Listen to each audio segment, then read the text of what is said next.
Hi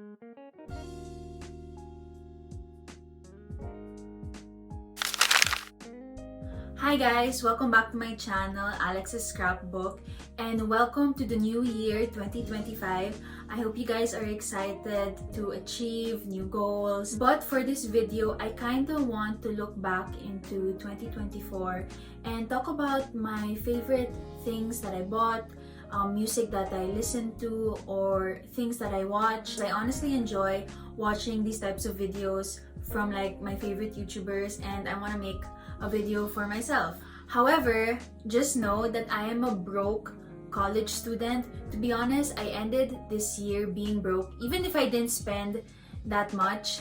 I just, but like because I'm a college student, I still struggled financially and my wallet is crying. Expect this list to be very short because most of the time I only bought things that I essentially need. I didn't like splurge that much this year. And also expect that most of the things that I bought are below $20. I did not really like get into, or I wasn't really like persuaded into the TikTok algorithm to buy all of these viral products. So without further ado, let's get started. Also, I just want to say that I have my computer here, so if you see me like looking in this direction, it's because I'm kinda like low-key reading my script. Okay, so the first section is skincare and hair care, and my first item is the Neutrogena moisturizer. So I have oily skin and it's very difficult for me to find a moisturizer where I won't break out. So most of the time I have to get a moisturizer that has a water gel consistency, and this is what the product has. It has a very water gel like consistency that whenever I put it on my face, like it's very lightweight, but at the same time it still does its job well. For this product, I like to buy the one that has sunblock in it. So it's kind of like a 2-in-1 product where it's a moisturizer and a sunblock. I like to use that so I can also like protect myself from the sun. The next one is the Thayer's Azelaic Acid Cream. I don't know if I said it right, but basically it also has a water gel consistency, so it's also good for my skin. It's good for my oily skin. I don't get to break out. The reason why I bought this product is because it has azelaic acid, and azelaic acid is like good whenever you have like bumpy textures in your face or you have redness. So this has really like reduced the bumpiness in my skin and reduce the redness. The next one is my Laneige lip mask, and honestly this is like a product that has been recommended by TikTok, and I agree that it deserves the hype because yes, it's $32, but it lasted me the whole year. So it's just literally just one purchase and you can use it the whole year. So I feel like it's a good buy. Like whenever I wear it at night, the next day my lips come out still moisturized. So I really like this product. I do have a dupe for this because obviously like there are moments where like I have to make sacrifices and I can't buy all the products that I want. So there are some products where I have to like make a dupe. So I honestly recommend the Vaseline pink lip balm, and I recommend it if you don't want to buy $32 for a lip mask. The reason why I think it's a dupe is because it gives the same results. Like it keeps your lips very moisturized. It's also like color pink. The next one is this Korean sunblock. So obviously it's $27, but I feel like you should not be cheap when it comes to sunblock because obviously everyone knows this, but sunblock is so important for your skincare. It prevents you from having wrinkles or having brown spots in your face in the near future. And I am someone who have tried like different like ranges of like sunblock all throughout my life, and I have always like broken out in all of them. I always start to like get a pimple whenever I use sunblock. It's the only one that works well for my skin, so I recommend this for people who have oily skin. The next one is something that I've been getting into this year, and that is like taking collagen and supplements or like vitamins. So this is like an underrated skincare tip, but whenever people want to achieve clear glass skin, they always think that they have to buy like all of these like skincare products. But in reality, one thing that keeps your skin glowing is like your diet. And one way you can have like a healthy diet is by taking supplements or taking collagen. A list of like the vitamins that I take and the benefits of like taking them. It's like a cheaper way of having your skin glow by taking like these vitamins and collagen. instead of like buying like all of these products that TikTok recommends you. Okay, so I only have one product for my hair, and that is the Pantene hair mask. The thing is that last year I was really into hair care, and I bought like so many like products. I bought like hair oil, like a hair like scalp massage. And learning from that, I kind of realized that you don't have to buy a lot of like hair products just so you can like achieve like healthy looking hair. I feel like one thing that you should do is just buy one hair product for yourself and just consistently use it. Because what's going to make your hair healthy is more of the habit rather than the product. So if you consistently use the product like every week, so I use the hair mask at least like once a week, it will like, your hair will start to look healthy. But if you buy all of these products, but you're not developing the habit of like taking care of your hair and using it, then you won't get to achieve. Okay, so now we go into makeup. Okay, don't get me wrong guys, I love a good lippy product. Like I love swatching like the different shades of like lip balm or lipstick in my arm and like choosing what type of lipstick or lip balm am I going to wear that day. But honestly, I realize I do not need to spend a lip balm or like a lipstick for $20. Like it's just too expensive. Honestly, I just use this product. I'm wearing it right now, and it's the Burt's Bees Gloss and Glowy Glossy Balm in the shade Wine Wednesday, and it's only $9. And I feel like the shade range that Burt's Bees like gives for this product, I feel like it can be a dupe to other trendy lipsticks or like lip balms. Now we're moving on to setting powder from Laura Mercier, and I understand that it's $64, which is super expensive, but it does its job of making my makeup last for a long time. And it's expensive, but it lasted me the whole year. Like the only time I had to restock is November. So I feel like if you guys want a good setting powder, you guys should buy this. It will last you like most of the year, okay? And you don't have to buy another setting powder the next time. Next one is another expensive product, and it's the Ilia Skin Tint. That's $65. So I get that it's also expensive, but it's like a 2-in-1 product because it's like your foundation, but also like it acts like as a sunblock, so it protects you from UV rays. And I'm wearing it now. This is like, I wore this for my makeup. So I don't know if you guys noticed, but most of the time, like my purchases this year, I kind of have like this ongoing theme of buying products that are like 2-in-1. So like this skin tint, it's like a foundation and a sunblock. So for me, in my head, even if it's like $64, I feel like I'm buying two products because it has two functions just for one. You know what I mean?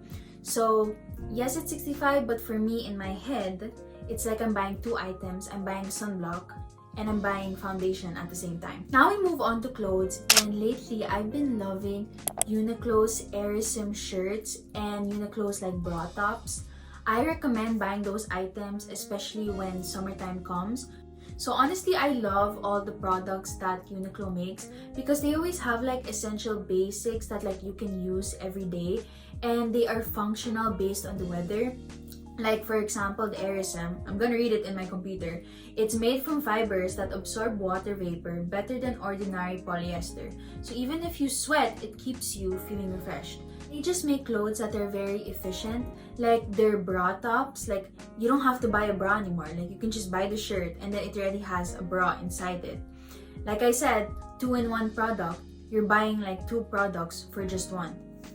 So the next one is workout clothes from Shein, and they basically like they're from like this specific like brand called Glow Mode, and I love all the items that they sell there. It's basically a dupe to Lululemon. I don't know why workout clothes are becoming super expensive, but the Glow Mode has the same feeling of the hug tightening fit that the people love about in Lululemon. Like it has like the tummy control compress. Like I'll show a photo of that. And it's also very soft, like buttery soft, and it's comfortable. I am obsessed with their bodysuits. I don't use it for workout, but I just love wearing it on a daily basis. The next category is movies and shows. So the first show I want to talk about is Gilmore Girls. So to be honest, I already watched Gilmore Girls back in high school, so I was like rewatching this, and it was like perfect timing because I watched this during the fall time. And if you guys know Gilmore Girls, it's like heavily associated with fall, so I was really into like the fall vibes. I think what made me enjoy rewatching this show is because the last time I watched it, I was in high school, but now I'm in university. And now that I'm like rewatching it, I have like now such a different perspective from watching this show. So you guys will understand this if you haven't watched Gilmore Girls, but basically my favorite character there is Rory Gilmore, and she is a character that I relate the most to. Like I have never watched a show and relate to it to so much. Like all the things that happen in Gilmore Girls, I can relate it to my life. So that's why I always have a special place for this show in my heart. So when I was watching the season when Rory finally goes to college, it just made me reminiscent on like how much I've grown as a person because I'm now in college. And in some way, I have more empathy for Rory because in the show, once she's in like college, she's like at a point where like she's kind of confused and she doesn't know what to do with her life. And that's something that I have been going through. So that's why I enjoyed watching this show, because the things that Rory was going through is something that I was also going through right now. So the show just made me feel very nostalgic of who I was back in high school to now the present day, and in some way made me proud of who I am today when I was like watching this show. The next show is One Day. So the best way I can explain to you guys this show is that it gives the vibes of like the movie Love, Rosie. So it's about like two best friends and they secretly love each other, but they never get to like confess their feelings because whenever they meet, it's always like during like a bad time. And the show has like a timeline, like it's always like every like 5 years or 10 years they meet each other. So just to let you guys know, the movie I Love, Rosie, I hate that movie because it's so sad, and I just like there's like this ongoing theme of regret and not saying that, you know, they love each other, and I just hate that feeling. And they're like wasting their years because they don't want to like confess to each other that they like each other. So I hate that movie. But I don't know why I like this show. And I think the reason why I like it is because I just love the chemistry between the two partners. Like in the show, you can really say that the two of them love each other even like during good and bad times. Even if one person is going through hard times, you can see that the other person still wants to support them and still loves them and wants to like be there for them despite all that they're going through. And this show made me believe in soulmates, and I don't believe in those things, but it made me believe that because it really felt like they were so connected. Even if like their lives were changing like every year, like you can still see there's still this love that they have for each other. The next show I want to talk about is Shogun, and the one thing that I like about the show is that you can really tell that the people behind the show have like a deep respect for the representation of Japanese culture. Like you can really see the effort. It's a very tragic and also painful show to watch because like they really like show the struggles women had to face because society was dominated by men and they were always treated as second class. Obviously, my favorite character there is Mariko. I think the reason why I liked her so much is because nowadays, whenever they make like a strong female character, the reason why they are strong is because they know how to fight. But Mariko, she's like a strong female character, not because like she knows how to fight, but because she has gone through so many struggles in her life. In the show, she struggles with depression because she has been going through so many like hardships throughout her life. But despite all that, she still tries to be resilient. So it's kind of like a silent type of struggle that makes her like such a strong female character. Okay, next one is Bridgerton Season 2. I'm sorry guys, but I enjoyed watching Season 3, but Season 2 is just the best, and I got to watch Season 2 this year. I just love the enemies to lovers trope that Kate and Anthony had, and another movie that I like that gives the same vibe of enemies to lovers is Pride and Prejudice. And in Pride and Prejudice, I like got so kilig, and it's been a while since I felt kilig. The best way I can describe kilig is basically like, it's like your heart is like fluttering. So yeah, that's what like kilig means. Like your heart is fluttering. And I got kilig every time I watch all the episodes. And it's just very hard to find shows where like I get super kilig. The next thing that I want to talk about is a movie. And it has the same actor, because in Bridgerton they had Jonathan Bailey. And I also watched this other movie that had Jonathan Bailey in it. And it's called Wicked, the musical, obviously. So I'm not a big like musical kid, but I feel like I have exposed myself to like, you know, some musicals here and there. Like I've listened to like some soundtracks of like other musicals. But when I watched Wicked in the cinemas, like I don't know why, like I just love the movie. And I've been listening to the soundtrack on repeat, like even now. Like during like New Year, my mom and I, we rented the Wicked movie because I loved it so much. I just wanted to rewatch it again. I think what made me love the movie so much is because it has like a fantasy genre element. And I feel like this year, there hasn't been a lot of like movies that's like related to like fantasy. Most of the time it's like sci-fi. Just miss watching movies that have like a fantasy element to it. Of course, the soundtrack is just amazing. My favorite song is I'm Not That Girl. And it's just the way that Cynthia sings that song. Like it's very soulful. And I don't know, like when she sings it, like you can really like feel the meaning to the song. So yeah, that's my favorite song and I always listen to it on repeat. So now we go to music. And I'll just be honest with you guys, I have very basic music taste. Like don't expect my music taste to be like quirky or like unique. Like I'm a basic girl, okay? So yeah, it's not that unique. It's very basic. Okay, so obviously my first one is Sabrina Carpenter's album, Short and Sweet. I love that her lyrics are just so playful and silly. Like whenever I would listen to her song, like it just makes me laugh sometimes because it's just so silly, her lyrics. My most played song from her is Bedcam, and I just love like the lyrics. Like I said, the lyrics are just so funny, it's so silly. And yeah, I will forever love Sabrina Carpenter. Also, I just want to say that I'm an OG fan of Sabrina Carpenter.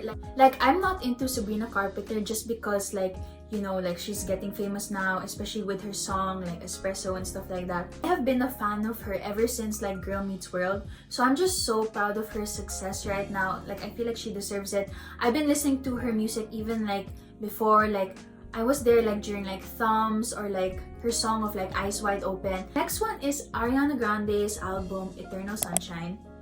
All her songs there are just a bop. And every time I play her song, I just repeat it again because that's how good her music was. My favorite song from her album is Intro, End of the World. Next one is like a Filipino P-pop group and it's called Beanie. I'm glad that like P-pop is like becoming known internationally in some way. My favorite song from them is Carrera. And the next thing I'm going to talk about is my favorite song. It's not really an album, and it's obviously Birds of a Feather by Billie Eilish. Obviously, everyone knows that song, but I just really like that song because it's very nostalgic. Like every time I listen to it, it just makes me want to reminiscent on the past. So thank you guys so much for watching, and I'm wishing you guys have an amazing year this 2025, and I'll see you in the next video. Bye!